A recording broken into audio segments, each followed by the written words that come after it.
Well, good evening and welcome to Tucker Carlson Tonight. The news media are liberal. If you grew up in this country, you probably have known that for quite a while. It's obvious in the stories they choose and maybe even more evident in the ones they ignore. About the only people who deny widespread media bias these days are the people who are directly benefiting from it, and that would include progressive activists posing as reporters and the Democratic politicians whose water they carry. But exactly how liberal and how biased is the press? Well, for the answer to that, we'd have to go to social science. And now, for the first time in a while, we actually have some real data. A new study from researchers at Harvard University looked at 10 major news outlets and found the overwhelming majority of their coverage of the new administration's first 100 days was hostile. At CNN and NBC, both purportedly straight news outlets, 93% of the stories were negative, which is remarkable, considering that there's no way that 93% of their stories about, I don't know, pick someone, Fidel Castro, were negative. 93% is a lot. In fact, it's not really news coverage at that point, it's advocacy. So the press doesn't like Trump. We knew that. But it's not just Trump. It's the issues that Trump's voters favor. The media disagree with those too, and they skew their coverage accordingly. Take immigration, for example. Now, there are many sides to that issue, but most Americans believe it ought to be illegal to come to our country without permission. That's why the Congress has made it illegal. But that's not what the people who work in the media think. They believe that defending the border is an act of bigotry, and so that's how they have portrayed it, with no other side represented at all, most of the time. The Harvard study found that of stories on Trump's immigration policies, fully 96% were negative. There was more diversity in the Romanian media under Ceausescu. That's no diversity at all. Now, if you've read a newspaper lately, you've seen it. Here's the New York Times, for example. Immigrants hide, fearing capture on any corner. The LA Times. Trump's crackdown sparks fear and anger among immigrants here illegally. And, of course, America's least honest newspaper, The Washington Post, which wrote in a headline, "Immigrants are now canceling their food stamps for fear that Trump will deport them." Where are the stories about Americans hurt by illegal immigration? Well, you'd have to wait an awful long time to see those. There aren't many, if any. If anything, most television news is even more distorted than this. President Trump drew an X today through the welcoming words of the nearby Statue of Liberty. Trump has always trafficked in fear-mongering. This time, to stoke those fears and present himself as the country's protector, he chose to punish ordinary men, women, and children who are fleeing terrorism and violence. This is just a proposal, but already immigration attorneys are telling me it's harsh and un-American. Un-American. Well, that's news with a message at its core, just like in a political campaign, which in many ways is exactly what this is. Tim Graham is Director of Media Analysis at the Media Research Center, and he joins us tonight. Tim, does this Harvard study surprise you, the results of it? 96% of the stories hostile to immigration? No, because that's certainly what we found in our 100-day study at the Media Research Center. I guess it's surprising that Harvard would admit it. But if you're studying the media, this is what you are going to find. They are overwhelmingly hostile. And I think what you have to ask them now is, we know you're doing it. Now defend how that's the right thing to do. They clearly feel this is exactly what Trump deserves and what America needs. What's interesting to me is the moral self-righteousness all of a sudden you're seeing in news coverage and especially on television. So I want to play you a clip you may have seen. This is from 2 days ago, I think. This is over at CNN. And watch how the anchor, this is not an opinion person or a paid contributor, this is the anchor of the show, responds when one of her guests suggests maybe you should be skeptical. Watch this. CNN reports 2 former officials knowledgeable of the situation confirmed to CNN the main points of the story. 2 former officials. Tell you what, come out, name those people, then we'll have something to talk about. One, we protect sources. 2, it's not just CNN. It's Washington Post, New York Times, Wall Street Journal, CNN, ABC, yeah, but who NBC. are the sources? Carl. Who are the sources? Oh, because they're hiding behind this anonymity. Oh, and that's what we're seeing. Please, do not even start with me that you're just going to attack sources. Okay, so that what about, is so are you saying McMaster is lying? I'm not saying McMaster is lying. Well, he didn't really answer the question. He didn't answer the question. He said nothing inappropriate. He said, no, that's his opinion. That would be, but that's his opinion. You cannot say, you cannot attack, yeah. do not attack the stellar reporters of CNN. Okay. I don't even know what to say about that, other than 20 years ago, an anchor who did that, who completely lost control of herself and started screaming and clapping her hands, would have been, I don't know, sent on a timeout for a while. She was on the air the next day. Is that not considered weird anymore? Well, it did. I thought you were going to say it reminded you of Dan Rather yelling at George H.W. Bush. But yeah, the Kate Baldwin there clearly lost any notion of professionalism, and she really should enter an anger management program, at least for when she's on television. But he was making an excellent point, which is the news media today gets to use these anonymous sources, and the anonymous sources can say all sorts of terrible things about Trump, but you attack a CNN reporter, what? That's just intolerable. You can't do it. They start screaming at you when you suggest somehow these so-called mainstream press might, have a bad motive. Well, he was actually, and Carl Higby's a former Navy SEAL, was making a point that reporters used to make all the time, and I was glad when they did, which is be skeptical. Don't accept things at face value. Ask where they came from. Ask what the agenda might be. Ask what this actually means. And yet now skepticism is a sin, I guess, in the eyes of a lot of the press, if the skepticism undercuts the message they're trying to deliver. This is a whole week of news media about Trump that's been driven by anonymous sources trying to destroy this president. So what you have is the media used to say, we're not here to be stenographers to power. What they've been this week is worse. They've been stenographers to anonymous power, to people they call current or former U.S. government officials who we don't know. Are they Obama officials? Are they the Clintons? Are they current government officials who Obama appointed? All this information would help us decide whether these sources, what they're saying, might have an axe to grind. Well, and of course, in so doing, they are being handmaidens to power. These are powerful people who run the government, and they're working out their agendas anonymously with the help, with the credulous help of reporters. Really quickly, I was doing that read a second ago, and it occurred to me, I've never seen a story, I don't think, in a mainstream outlet about the effect on Americans of illegal immigration. You follow the media more closely than I do. Do you see those stories? They do not want to do stories, for example, about the burden of illegal immigration on the healthcare system. They were very anxious to make sure they don't talk about the burden of illegal immigrants on the education system, our schools. They don't talk about the burden of illegal immigration on anything, on crime. That's all considered like a pro-Trump angle. We don't do that. And they certainly don't do stories like Kate Steinle when an illegal immigrant they've tried to deport several times, murder someone. We had one near my house where an illegal immigrant drove into a car full of nuns, drunk driver. They tried to deport him. Those are stories that they're like, no, that's not newsworthy somehow. Yeah, well, that's just advocacy then, because that is part of the story. It's not the whole story, but it's part of the story, and they should cover it, or else they're just hacks, which they are.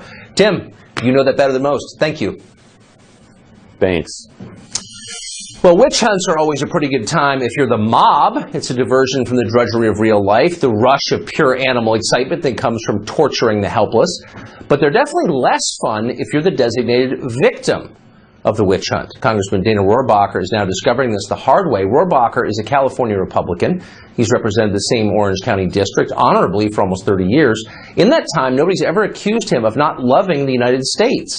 Until now. Rohrabacher's sin appears to be holding the very same view of U.S.-Russia relations that Barack Obama held in 2012, namely that the U.S. and Russia have more to gain through cooperation than hostility or war.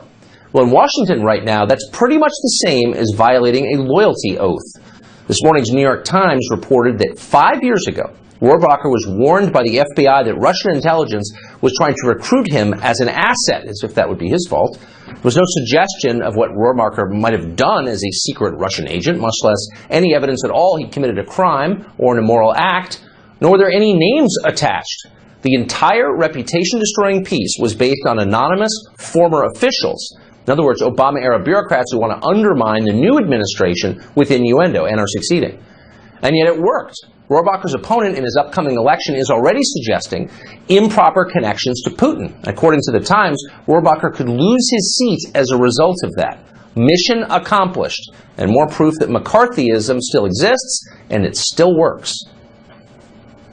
Of course, it's increasingly unreasonable to expect any kind of rational restraint in rhetoric on the question of Russia. All bets are off when that topic comes up. Today, Congresswoman Maxine Waters of California exceeded herself yet again, claiming that Vladimir Putin took time off from governing Russia to come up with Donald Trump's campaign rhetoric. Watch this. I think that when you saw him absolutely calling Hillary crooked, lock her up, all of that was developed. I think that was developed strategically with people from the Kremlin, with Putin, and I think it's more than bank records. Richard Goodstein advised Hillary Clinton's presidential campaign in both 2008 and 2016. He joins us tonight. Richard, thanks a lot for coming on. Glad to be back. Sure. So I think it's fair to have you comment on Maxine Waters, because she's not just what she was a year ago, this fringe figure out in California, but she's one of the most popular members of the Democratic Party, and she's articulating things that are common currency among the netroots, as you know, on the Democratic side. How can a member of Congress stand up and say she believes, with no evidence whatsoever, that a foreign government wrote a presidential campaign's talking points and get away with it? And nobody says, whoa, settle down, Maxine Waters. You know that's true. Stop that. It's irresponsible. Why does nobody say that? You know, when you were talking about McCarthyism earlier, I thought you were doing kind of a pun about the Kevin McCarthy saying that Putin was paying both Trump and Dana Rohrabacher, and then when people laughed, he said, this is no joke. Honestly, I thought that's where you were going. As to Maxine Waters... No, it's not where I was going. And by the way, it's not my job to defend what McCarthy says or any Republican leader, anybody. I'm just saying, as an American, this is unfair. People's lives are being hurt. Yeah. You know what? In some cases, destroyed on the basis of innuendo, not facts. And that's wrong. It's always wrong. I totally agree. We should stick to facts. Maxine Waters is going to have to defend herself. But the facts themselves, the undisputed facts, are so incriminating about the possibility of collusion. I don't think you need Maxine Waters dreaming things up between all the contacts between Manafort, Roger Stone, Mike Flynn, Carter Page, Trump's glowing comments about Putin, the fact that 17 intelligence agencies said that indeed the Russians did get behind WikiLeaks to help Trump and hurt Hillary. And but are you listening to yourself? Wait, I think you just said they're incriminating as to the possibility. You can't incriminate someone as to the possibility. Either it's incriminating or not. Well, no. There's no evidence that actually happened. And until there is, why suggest otherwise? Well, I would say that the piece de resistance is having Trump send out the U.S. press, invite in the Russian press, yuck it up with the Russians, give them state secrets, and then brag about the fact that he got rid of Comey to take the heat off because he said, quote, I'm now not under investigation, which Sean Spicer didn't even dispute. So is that evidence? Of course not. But what's evidence is when all the people I named... Do you believe what you're saying? Or is those are undisputed facts. I mean, no. Those are undisputed facts. They gave them state secrets? So what do you think? This is having an actual effect on our ability to conduct a foreign policy that's rational and in the best interest of the United States. What do you call classified Russia information? is fighting. Look, it's not the president decides what's classified. Now, I think the president probably talks too much. I've said that a lot. I still think very generous, but that's very different from giving away state secrets. There's no evidence of that. That's a crime. Yes, really.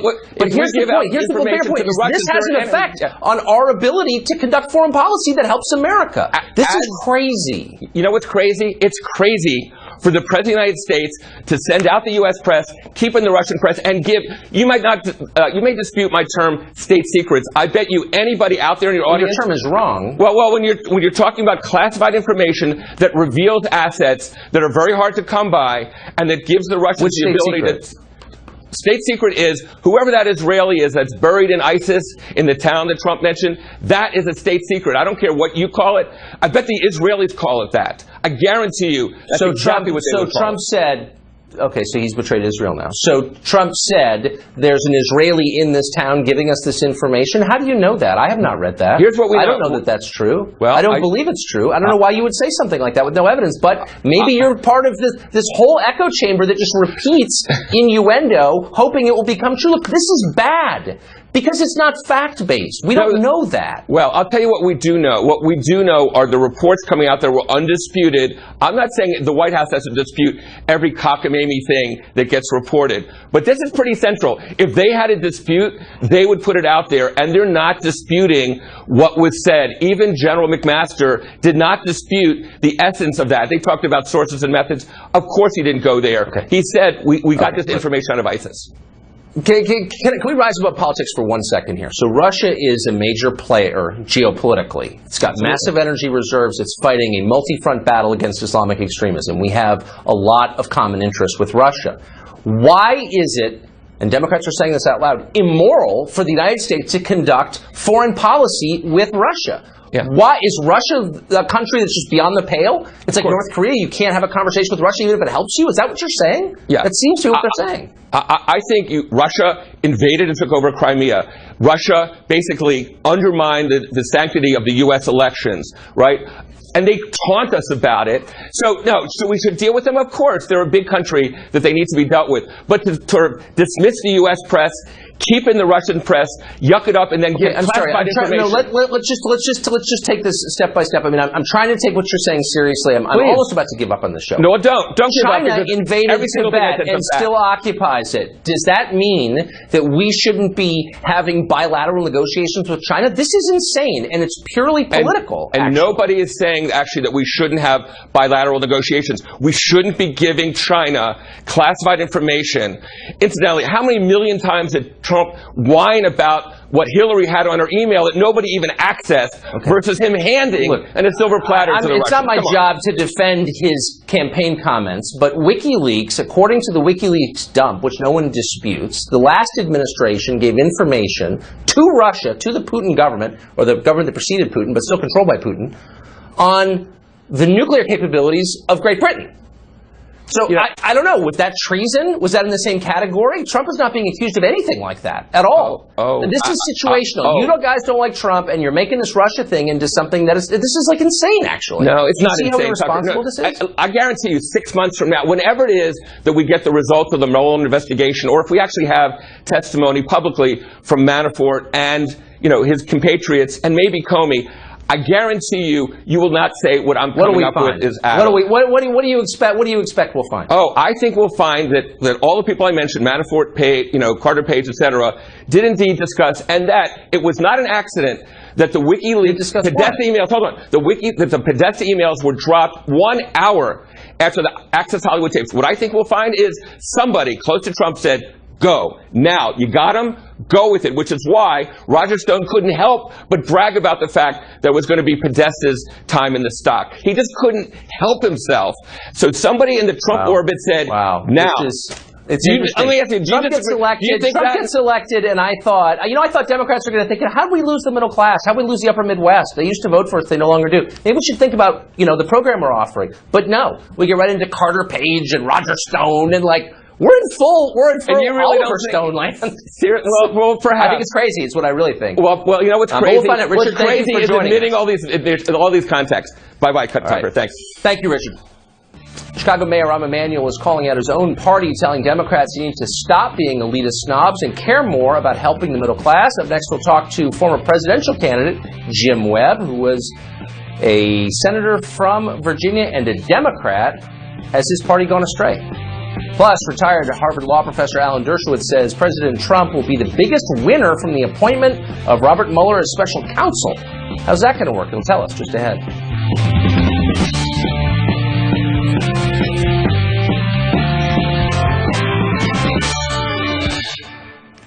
Well, Chicago Mayor Rahm Emanuel is no stranger to very aggressive politics, so it really meant something when he recently told Democrats that simply hating Trump won't be enough to reclaim power. They need a winning message, too. Watch.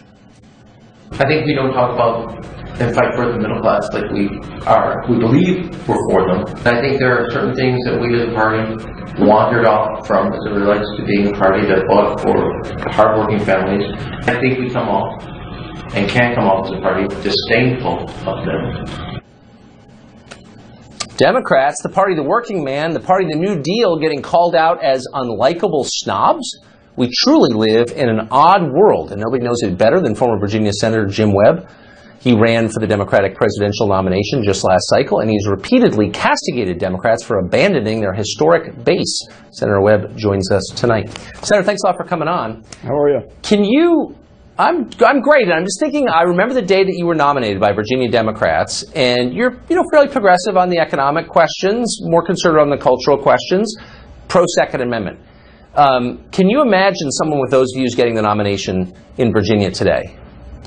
Well, I can't speak for Virginia, but I can speak for where the National Democratic Party has gone over the last several years, and what I was saying previous to the presidential election and what I was trying to put into a platform when I was running for president is pretty similar to what Mayor Emanuel just said today. I mean, it's no surprise to anyone in that respect. I think what's happened here, if I may, is that we have a situation where the Democratic Party has moved very far to the left during the Obama years, and they can thank themselves in many ways for the election of Donald Trump, and there's a sort of a denial inside the Democratic Party that this is so. They bet on demographics, and I don't think the demographics that they bet on, frankly, are going to stay the way that they thought they were going to stay. On the other hand, President Trump has two serious challenges here, and I hope people in the White House will come to grips with it. The first is the manner in which he is conducting the presidency itself. When you're the president of the United States, you're a steward for all of the people, and it's quite a transition from being a business person. By the way, for anyone out there who's wondering how to conduct yourselves in public office, don't ever have a one-on-one meeting with someone who you believe is going to become your adversary, unless you are taping it. We had a rule of threes the whole time I was in government. Only 3 people in that room if we're going to have disagreements, and we're going to write our own memorandum of the record. And the other thing is, this is an administration that has not populated its appointees. We're well into the administration. The best administration in my lifetime, my professional lifetime, was the Reagan administration. They brought in highly competent personnel people from the outside world, and they cleared their people and they got them confirmed. And we don't see that. We barely see a cabinet in the Trump administration right now. And how are you going to get your message out when you've got people in these sub-cabinet positions who really aren't demonstrating the message and the loyalty? That is true. Democrats are obstructing it. Republicans in the House and Senate aren't helping much. So really quickly, I thought, and you and I have talked about this, that after Trump won unexpectedly, there'd be a period of soul-searching where party leaders on both sides thought through, how did this happen, and how do we change our message in order to win these voters back to us? Why hasn't that happened? Well, one would hope that is happening, but I really don't see it in what this isn't anti-Democrat talk, and I just don't see the Democrats coming to grips with the reality. They're still betting on the long-term demographics of the country, where the demographic groups have changed for a lot of reasons, beginning with the 1965 immigration reform bill. So they're wrong on that. And they're pushing toward the 18, and so the target then is the president rather than the message of the two parties. Both sides need to become more positive about how to get agendas through, and the Trump administration has got to populate its people.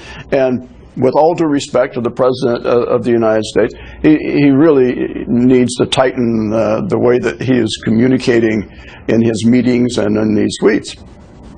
Yeah, I think that's wise advice. He'd be smart to listen to you. Senator Webb, thanks a lot. Thank you. Democrats praising the appointment of Robert Mueller as special counsel to investigate President Trump, but top attorney Alan Dershowitz says Trump might be the big winner in the end. Professor Dershowitz joins us next to explain how that might happen. Democrats like Congresswoman Maxine Waters have hailed the appointment of a special counsel to investigate Donald Trump's presidential campaign, saying it's the latest step toward his inevitable impeachment. But one of the country's top lawyers is not convinced. Longtime Harvard law professor Alan Dershowitz says the special counsel could vindicate Trump rather than bringing about his downfall. Here it is. me the criminal statute. I still sit here as a civil libertarian. I don't want us ever to become what Stalinist Russia became when Stalin was told by Lavrenti Beria, show me the man and I'll find you the crime. What is the crime? Professor Dershowitz joins us tonight. Professor, I was really struck by this. I don't think of you as a big Trump supporter. I'm not. But you asked a question I haven't heard anybody, I know that. You asked a question nobody has asked, which is, what's the crime to which this special counsel is responding? And what is the answer? Well, first, I'm here not as a supporter of Donald Trump. I voted for Hillary Clinton very proudly. I'm here as a supporter of civil liberties and construing statutes narrowly as they were written. I just don't see a crime here. I see perhaps some political wrongdoing. I see leaking information on both sides. But even if, for example, the campaign coordinated, which there's no evidence of, but coordinated its activities with Russia, and even if Russia and the campaign said, gee, wouldn't it be better if Trump were elected, that's political wrongdoing, but it's just not a crime. Nobody can point me to a statute that would be violated, and a prosecutor is only allowed to look for evidence of a federal crime. And the reason I think Trump may benefit from this is this will be a secret proceeding. Mueller is a very honorable guy, so he's not going to leak anything, and in the end, he's going to find no crime. Maybe he'll issue a report, which in my view would be improper, because he only hears half the evidence, only the prosecutor's part of the evidence, but he will say there's no crime. Maybe the worst case scenario for the Trump administration is maybe Flynn gets indicted for lying. The president probably pardons him at that point, but it's 2 years from now or a year and a half from now, and in the meantime, he has a reprieve. If they had appointed an independent investigatory commission, the whole story would come out, and then it would depend on whether it's inculpatory or exculpatory. The public would know, but now it's going to be done in secret behind closed doors, and all we get in the end is no indictment, or a lower-level former official gets indicted, and I think in the end that helps the Trump administration, not hurts them. But I want to get back to your first point, which is that there's no crime even being alleged. So I'm hearing Democrats every night say it's likely that the Trump campaign coordinated with the Russians on the timing of the WikiLeaks dump. If there's no evidence of that, but if that turns out to be true, that's not a crime? Of course not. Why would that be a crime? It would be like the Washington Post publishing WikiLeaks. As long as the Trump administration or no individual told them to hack the DNA, that would be obviously very different, or gave them information that was useful in hacking the DNA. But just knowing that they hacked the DNA, taking advantage of that fact, it's not a crime. So this is why I mean, you know, I've been doing this almost every night for 6 months, and I'm embarrassed to admit I've never thought about the point that you made, not one time.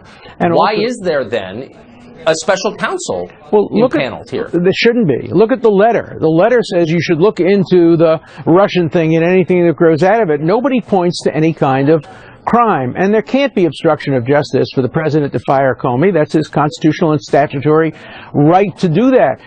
Even if the president did say to Comey, let it go when it comes to Flynn, under the unitary theory of the executive, the president has the right to direct the Justice Department and the right to direct the FBI what to do. Thomas Jefferson told his attorney general to prosecute Aaron Burr. He told him how to do it. He called witnesses, and he, the president, gave them immunity. He called the Chief Justice, who was his cousin, John Marshall, and threatened to have him impeached if he didn't convict Aaron Burr. Aaron Burr got acquitted in the end, but not through any efforts, not through any failure of efforts by Thomas Jefferson. So historically, the president is the head of the executive branch, and he can't be convicted of obstruction of justice for simply performing his constitutional duty. Look, if he tore up a subpoena or erased tapes or put out a perjured testimony, that's very different. But just by exercising his constitutional rights, there's no obstruction of justice here, and I don't see any crime here at all. Then on what grounds would the acting attorney general have put Mueller in that job? Oh, I think he did it to protect his own reputation. I think we're seeing a lot of people doing a lot of things to protect their reputation. Starts with Sally Yates. She refuses to defend the travel order to protect her reputation. Right. It goes to Mueller, Comey, who wants to have his cake and eat it. He hugs the president, and then he turns against him. We then see that Rothstein, he wants to preserve his reputation. He does what the president tells him to do, write a memo. Now he's turning against them. We're seeing a lot of that going on here today. Reputation protecting, playing it both ways, wanting the president to like you, but then when things turn sour, turning against them. Amazing. There are about 9 actual civil libertarians left in America, and you are one of them. I'm I wish we talked to you earlier. I'm going to speak out on civil liberties, and sometimes it's going to help Trump, sometimes it's going to hurt him. But I'm there to speak out on behalf of civil liberties. That's more important than politics. Well, God bless you. Thank you, Professor. I appreciate it. Thank you. Britain voted to leave the EU in part to protest higher immigration levels. Now the UN is pressuring them to accept 10,000 additional refugees into the UK. Katie Hopkins, the Daily Mail, will be here to tell us what she thinks of that in just a moment. Plus, more bad news for United Airlines after National Guardsmen returning home from Afghanistan was hit with huge fees. The day's weirdest story. There's competition. Top That is up next. Well, the UN is pressuring the United Kingdom to, quote, do the right thing by admitting 10,000 more refugees from war-torn regions every single year. UN official Gonzalo Vargas Llosa said in a recent piece that the UK's laws are too restrictive and complex because they only let children reunite with their parents if they're actually children aged 18 or younger. In other words, like children, like real children. He also says admitting refugees would help the countries they're leaving. He conveniently leaves out their effect on the countries to which they are coming. Katie Hopkins is a global columnist for DailyMail.com and one of our favorite guests, and she joins us tonight. So the position of the UN, Katie, is that Great Britain doesn't take enough people from other countries. Is that true in your experience? Yes. Well, it's certainly the position of the UN that we don't take enough refugees, and certainly the position of the UN that we only allow children who are under 18, and we don't allow children over the age of 18, which I think you and I would agree, anyone sane would agree, those are actually called adults. I would also argue we give £3.5 billion to Syrian refugee camps. We give a whole bunch of money. And I would also like to point out, I don't think the UN is in a position to lecture anyone. If you Google, UNHCR scandal, the list is endless. People, rape for food, cash for food, kind of blackmail for food. They have so much scandal, so many levels of bureaucracy. They started off with a budget of $300,000 70 years ago. Their annual budget now is $7.5 billion a year. That's in 70 years they've managed to get that much money going their way. They've got 10,000 individuals in what is just another agency. My personal opinion is disband the whole thing, disband UNHCR, get rid of the 10,000 bureaucrats and give that 7.5 billion annually to the refugees. I think, as a British citizen who doesn't want to see another 10,000 people put ahead of British nationals for health and schools and hospitals, I think that would be a great way to use those resources more effectively. But why, I've never understood this. Why the UK and the United States and Australia? Why not, I don't know, Japan or China with the world's fastest growing economy? Why does the United Nations never put pressure on those countries to accept 10,000 or 10 million refugees? Why? Why always the UK? We're such an easy target, I think, because they know we have a whole bunch of liberals here that stand around with placards saying, refugees welcome. I think it's one of those things they see us as an easy place to try and put people because we are a welcoming kind of nation. And people always quote, we have a vast history of helping refugees back in the ages. It's a question I always ask, which is why is it Christian countries are always supposed to host individuals from Muslim countries? If Islam's so fantastic, why not stay in an Islamic nation? But certainly we're supposed to open our doors and borders. And already, we recognise we have 200 illegal migrants crossing into the UK each week from camps in Calais. And that number is only increasing. And we also see from the pictures, all of the boys that said they were under 18, many of them were 30 years old, 40 years old. And we had to take them up their word because it would be against their human rights for us to question what they were older than I am. No. Yeah, well, indeed. So really quickly, our president is going to be touching down in Europe. He's going to be over there this week on his foreign trip. What kind of reception can he expect? He's going to have a nightmare. He's a man with a huge heart. He's a man with huge emotional engagement with people. He's going to meet with Macron, who's the closest thing to automated intelligence that we have. I've seen people that are more animated with rigor mortis than Macron. He's going to Belgium, which, you know, is the centre of bureaucrats. It is the swamp. He's going into the heart of the swamp, and he's going to meet people there to talk about NATO. All of the countries that he's going to don't spend the required 2% that he wants them to spend on NATO. And finally, he's going to end up in Sicily, which, as you will know, is the sort of halfway point for the ferry that now runs for migrants from Libya to Italy. And the other thing I want to say is that whilst he's in Sicily, all of the borders are being shut down. So the borders are being closed. So all of these liberal leaders that preach to us about having open borders, having migrants go wherever they like, having half of Africa come to the UK,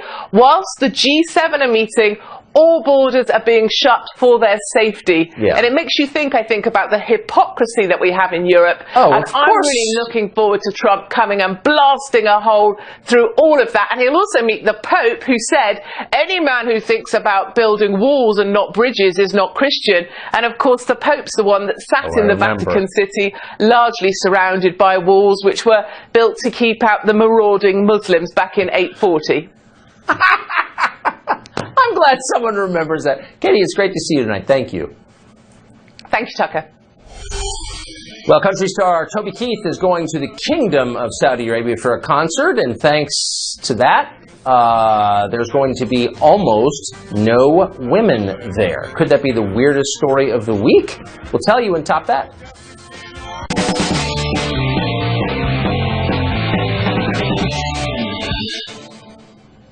Well, there is so much weird news in the media landscape every day. We decided to create a segment to sort out the weirdest. We call it Top That. Two panelists make the judgment tonight. Fox Business anchor Cheryl Casoni and Fox meteorologist Janice Dean. Truly two of our favorite people in the building. Cheryl, you first. All right, here's what I got for you, Tucker. I think this is pretty crazy what, yes, United Airlines has done yet again, and that is offend somebody. So First Lieutenant John Rader, he's from Kyle, Texas, was overseas in Afghanistan for 2 years. He was coming home finally. He had his bag. It was full of a Kevlar vest, 2 helmets, and boots. It was over the weight limit for United Airlines. So when he went to check it, they said, you're going to have to pay $200. He's like, come on, seriously? And the gate agent or whoever fought him on it, made him pay the $200. And they told him, look, you can put this into separate bags because we will give you 5 free check bags. They could each be 70 pounds, but he had one bag that was way over 70 pounds. United charged him. The good news, United came back and said, all righty, folks, yep, we're going to refund you the $200. They did the right thing. He should give him his own plane. Finally. Janice Dean, can you top that? Oh, maybe. I brought hats, props, and pictures, okay? Because my story is about Toby Keith. He's a country music artist. And I used to be a country music DJ back in the day, Tucker Carlson. I don't know if you know this about me. I even brought some pictures. Yes, I did. I mean, I'd never met Toby Keith. I'm a huge fan of his. But he is going to be traveling to Saudi Arabia. Well, President Trump's going to be there, too. No word if they're going to get together at all, but he is going to be performing in Riyadh tomorrow, Saturday, in front of a crowd of men, because they don't allow women, obviously, in Riyadh due to their strict adherence to Islamic law. And so this is a big deal. He's not talking about it on Twitter or social media or anything. It's not listed on his concert listings on the internet, so I don't know if it's going to happen. Hopefully there's going to be pictures, but I do hope that he plays his greatest hits, Beer for My Horses, I Love This Bar, and Whiskey Girl. You win, Janice. Toby Keith playing to all dudes is the weirdest thing. I can't even picture that. Whereas United Airlines, Cheryl, I believe that completely. But you get a consolation prize. Thank you both. Yeah. That's hilarious. Up next, a dean at Yale who praised diversity is on leave after blasting the white trash he was forced to deal with. We'll bring you that story after the break.